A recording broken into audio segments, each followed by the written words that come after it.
So today we are on the GTI, the R, and the GTD of the cars that come from VW's stable, and these are the Germans. And as we know, GTI or any of those badged VWs have made quite an impact over the years since the Mark 5, I believe. And what's a Golf if you don't hear this sound?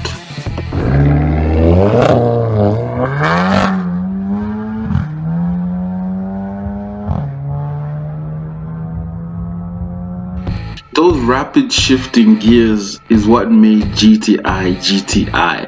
And if you don't hear that, it's sort of like, I don't know what that car is. Until you hear those crackle and pops, then you know, oh my god, there's something going on or something is coming my way. I better slow down or move.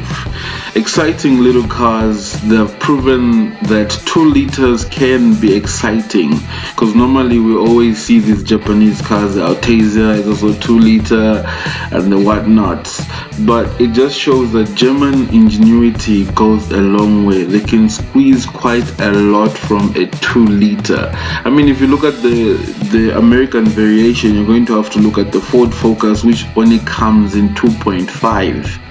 So 2 liters of milk can produce that much fun.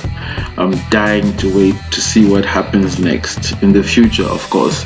And then we look at the other, the GTD. But before that, we look at the R line. The R line is basically a cosmetic approach to making cars look sporty in the VW stable. So you don't get much in performance, but you do get a lot in these little cosmetic touch-ups to the cars, like the rims, the body kit, the inside stitching, the leather choices. All that is given to you minus the performance. And then lastly, we look at the diesel performance part, that is called the GTD of the Golf. That, of course, diesel goes a long way. If you want to go far, you get yourself a diesel car. But diesel performance has improved because diesel itself has improved as a fuel, and you can still get a lot of power out of diesel. Of course, expect some smoke if you really push it too hard. But yeah.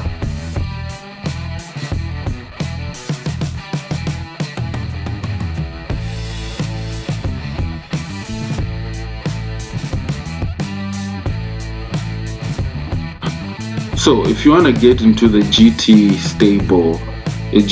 stable, you can start off with a GTI Polo, which is not going to be too hard on you on your pockets, but you still get to have the same fun and association as, oh, I've got a VW GTI. Just don't specify which one.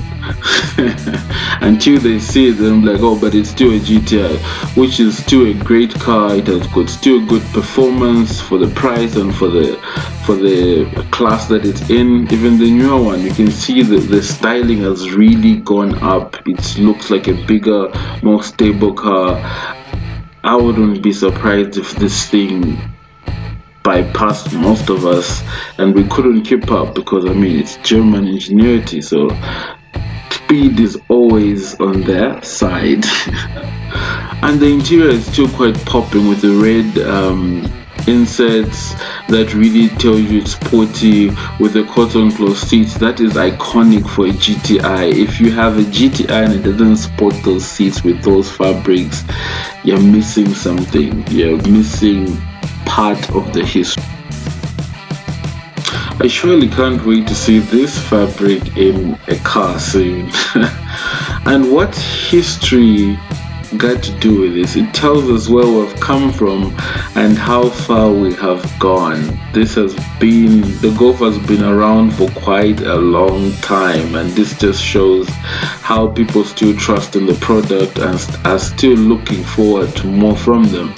And if we look at the Mark 7 GTI, this has been a beast on its own, benefiting from the Mark 5 and 6. Mark 6 didn't do too much, but Mark 5 did, and this just summons up Mark 5 and 4 and brings us all the best of the two generations. And finally, we get into the Mark 7, which now has a GTI TCR. This is the most powerful version of the Mark 7, which surpasses the Club Sport, which surpasses the Mark 7R, and there are a lot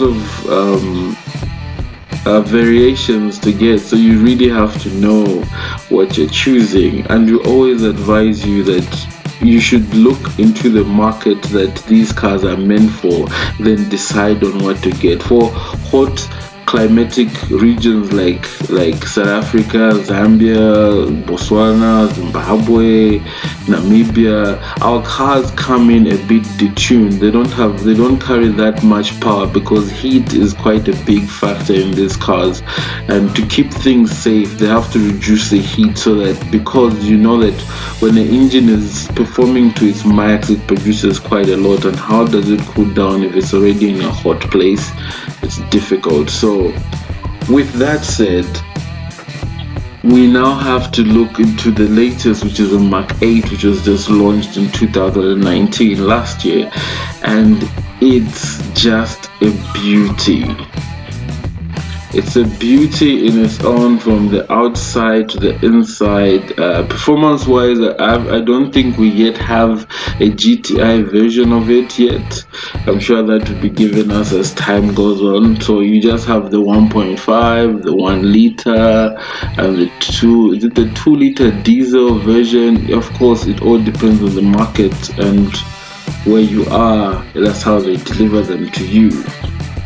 And lastly, the Golf GTI TCR is a beast of a car, and it just shows how far it has come and what they can actually offer us with all these packages. One would wonder, what do I choose?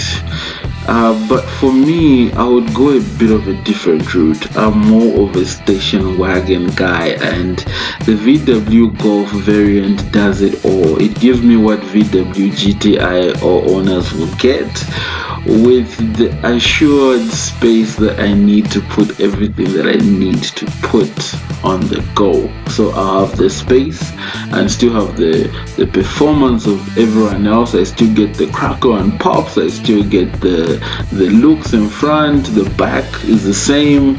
It's just that it comes with extra space. So I get all that with some space. So to sum it up, that would be my choice from the VW Golf stable. It's all up to you.